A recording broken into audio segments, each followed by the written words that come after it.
Gracias por acompañarnos en este estudio titulado La Semana que Cambió la Historia. Y este estudio tiene como propósito que no solamente recordemos o hagamos una revisión de los eventos en la vida de Jesús en esta última semana de ministerio público, sino que además puedan servir para que nuestra vida sea transformada, ¿no? Bueno, nos quedamos en el día martes 12 de Nisan, pero nos faltó terminar los eventos de ese día, ¿ya? Ese día martes fue muy intenso, fue muy lleno de cosas en la vida de Jesús. Así que hoy día vamos a empezar todavía viendo el martes, el 12 de Nisan, y tiene que ver con el discurso de los olivos.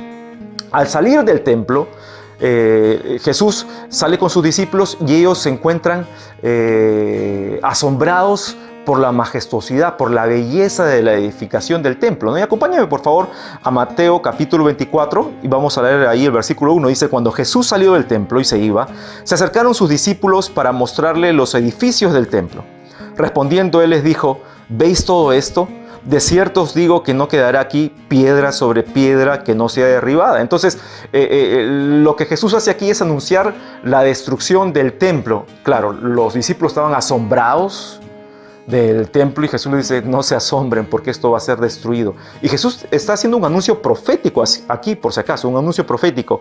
A continuación, Jesús sigue de camino y llega al Monte de los Olivos y se detiene ahí con sus discípulos, y entonces le hacen 3 preguntas a Jesús que ellos pensaban que se trataba de una sola cosa, que eran vinculadas, que se referían a un solo evento.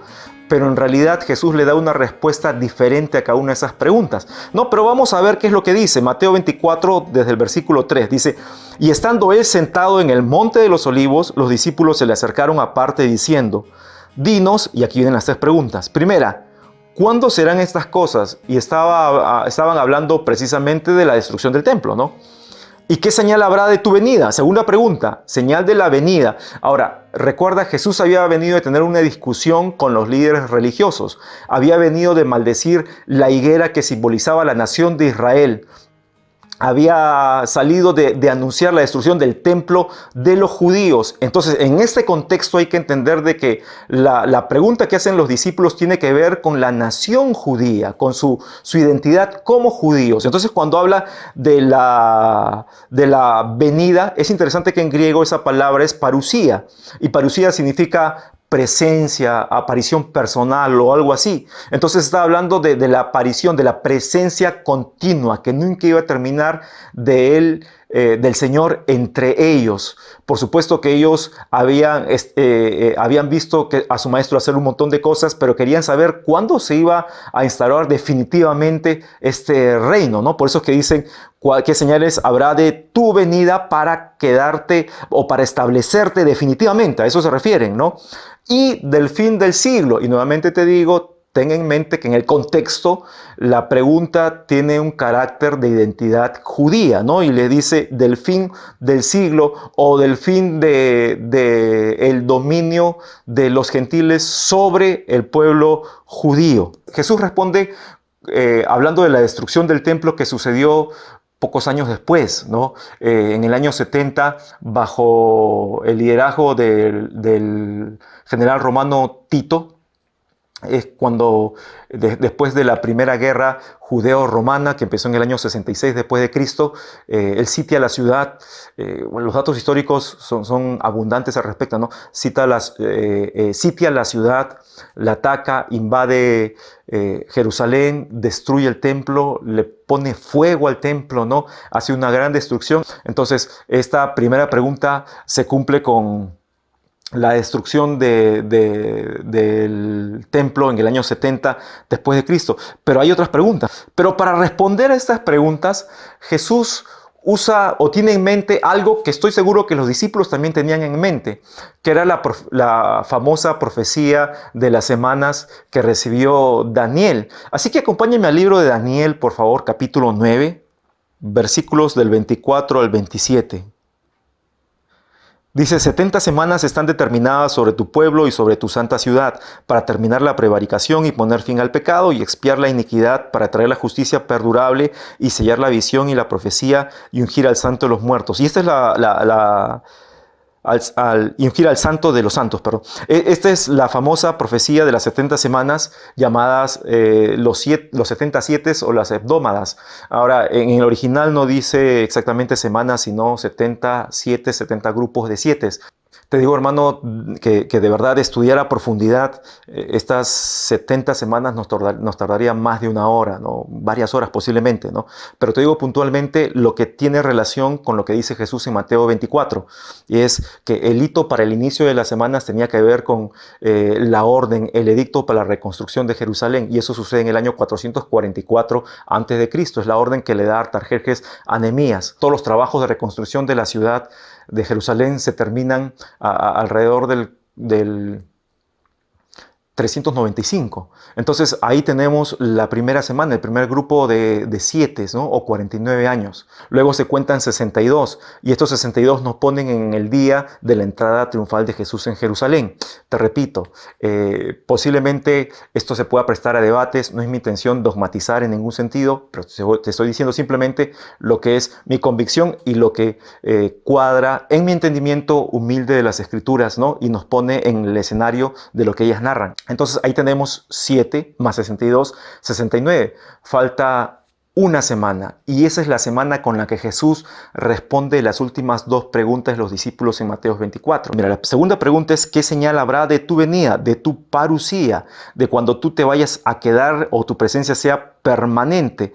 Y Jesús le responde que va a ser justo después de la tribulación, de esta última semana, de estos últimos 7 años. Acompáñame por favor a Mateo 24, del 29 al 31. Dice: e inmediatamente después de la tribulación de aquellos días, el sol se oscurecerá, y la luna no dará su resplandor, y las estrellas caerán del cielo, y las potencias de los cielos serán conmovidas.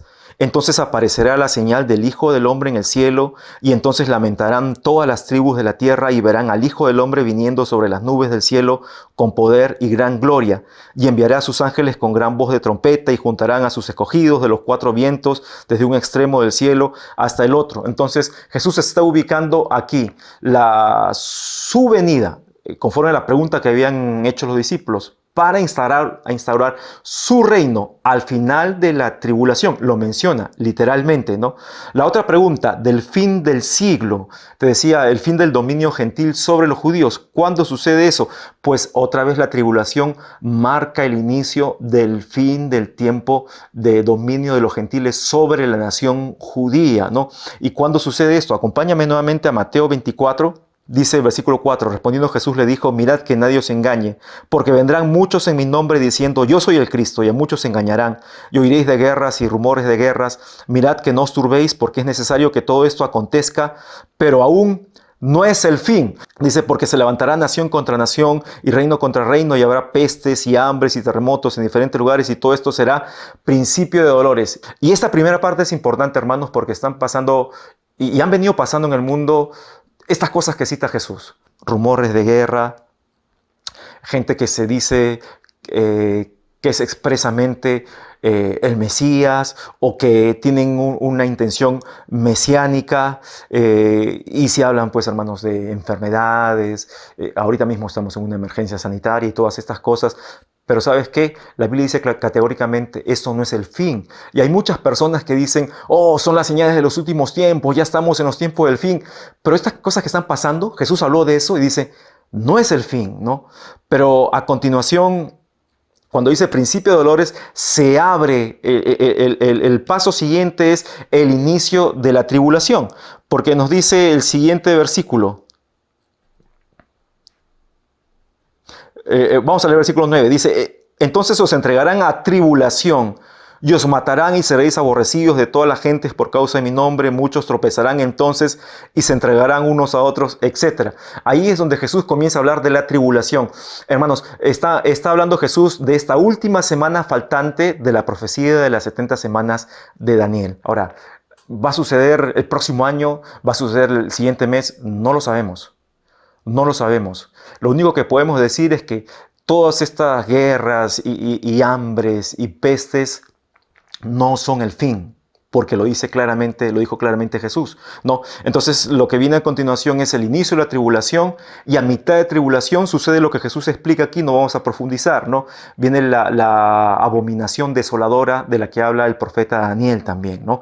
Y dice que la venida del Hijo del Hombre va a ser después de estas cosas. A continuación, Jesús en el capítulo 25 de Mateo da algunas parábolas acerca de la venida del Hijo del Hombre, concretamente la parábola de las 10 vírgenes, donde Jesús llama la atención a los judíos a estar preparados para cuando venga de nuevo el Señor, y está hablando de esa segunda venida al final de la tribulación también. Luego da la parábola de los talentos, donde también les está hablando a estos judíos, ¿no? Les está diciendo que mientras tanto, mientras no suceda la venida del Hijo del Hombre al final de la tribulación, ellos tienen que ser juiciosos, criteriosos en administrar bien lo que Dios les había dado. Aquí en la parábola es forma de dinero, pero al final lo que quiere enseñar es que va a haber una rendición de cuentas de su condición y sus bendiciones que recibieron como judíos. Ahora tú dirás, esto no nos enseña a nosotros nada porque nosotros no somos judíos. Claro que nos enseña. Las 10 vírgenes, por ejemplo, nos puede dejar una lección de estar siempre listos esperando al Señor. Hermanos, no es que yo voy a tratar de arreglar mi vida después, cuando ya vengan los últimos tiempos, ahí voy a tratar de arreglar mi vida, o cuando me falte poco para morir. Eso no es serio, eso no es prudente, eso no es sabio en ningún sentido. Tú debes prepararte para recibir al Señor, porque el Señor viene nuevamente. Viene nuevamente, debes prepararte para recibirlo ahora, ¿no? Que cuando el Señor venga, te encuentre preparado, listo, ¿no? Y un día, esto aprendemos en la parábola de los talentos, todos vamos a rendirle cuentas a Dios. Y si tú eres un cristiano, un día vas a rendir cuenta en el tribunal de Cristo, que es básicamente una tribuna de premiación. Pero si tú no has hecho bien en tu vida, no vas a recibir ningún premio.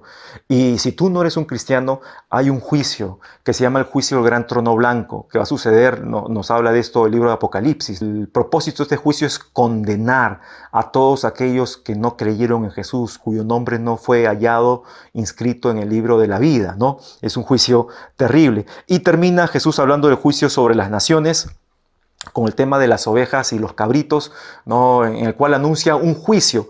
Hermanos, yo entiendo que estas parábolas podrían tener, y de hecho tienen diferentes puntos de vista, diferentes interpretaciones. Como te digo, no es mi interés en esta serie de estudios resolver las dudas o resolver las interrogantes, ¿no? O decir cuál es la verdadera interpretación. No, yo modestamente te digo lo que yo entiendo de la palabra de Dios. Por supuesto, tengo una posición teológica al respecto, pero yo te invito a que tú las estudies y en todo caso entiendas esto. El Señor viene nuevamente y tú tienes que estar preparado para recibirlo, ¿no? Y finalmente llegamos al día miércoles 13 de Nisan. Como podrás notar, el día 12 de Nisan, martes, fue un día muy intenso, de mucha revelación de parte de Dios y de mucho decir juicios y discutir sobre la miseria espiritual del pueblo de la nación judía, del pueblo de Israel, ¿no?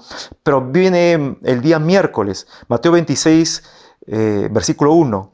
Lo primero que pasa es el complot de los líderes religiosos para matar a Jesús. Dice, cuando hubo acabado Jesús todas estas palabras, dijo a sus discípulos, sabéis que dentro de 2 días se celebra la Pascua y el Hijo del Hombre será entregado para ser crucificado. Ahí se cierra el día martes. El miércoles, entonces los principales sacerdotes, los escribas y los ancianos del pueblo se reunieron en el patio del sumo sacerdote llamado Caifás. Y no fue una reunión nocturna, ¿no? Por eso te digo que ahí se cierra, en el versículo anterior se cierra el martes y se abre el miércoles con este versículo 3, ¿no? ¿Para qué fue esa reunión? Tuvieron consejo para prender con engaño a Jesús y matarle.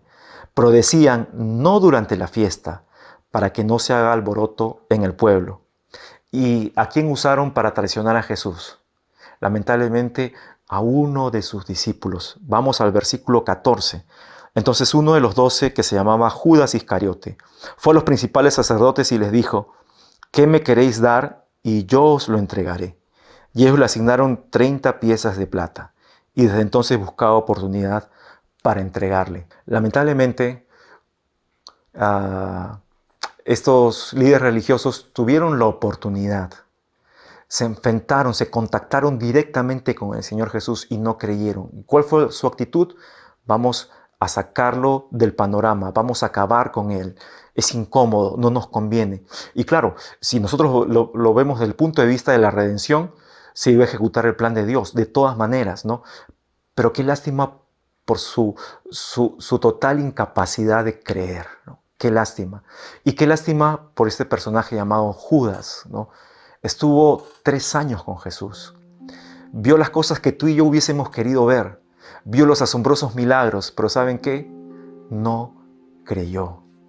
Y hermanos, esta es una semana donde tenemos que creer. Y hay mucha gente que dice que Jesús fue una fábula, que no existió nunca, que los cristianos somos unos tontos y el único valor que le ven a esta semana de celebración es disfrutar de algún tipo de feriado, ¿no? Cosa que en una situación de crisis sanitaria no sucede. Pero sabes que para nosotros los cristianos es un tiempo de revisar nuestra fe y revisar si acaso no somos nosotros que cada día con nuestros actos vamos traicionando a Jesús.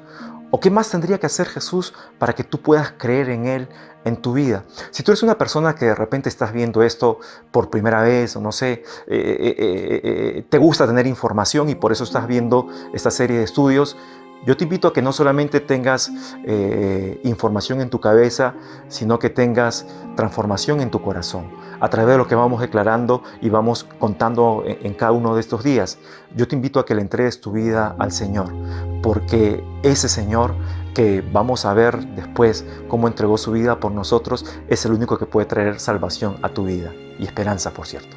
Gracias por acompañarnos. Dios te use.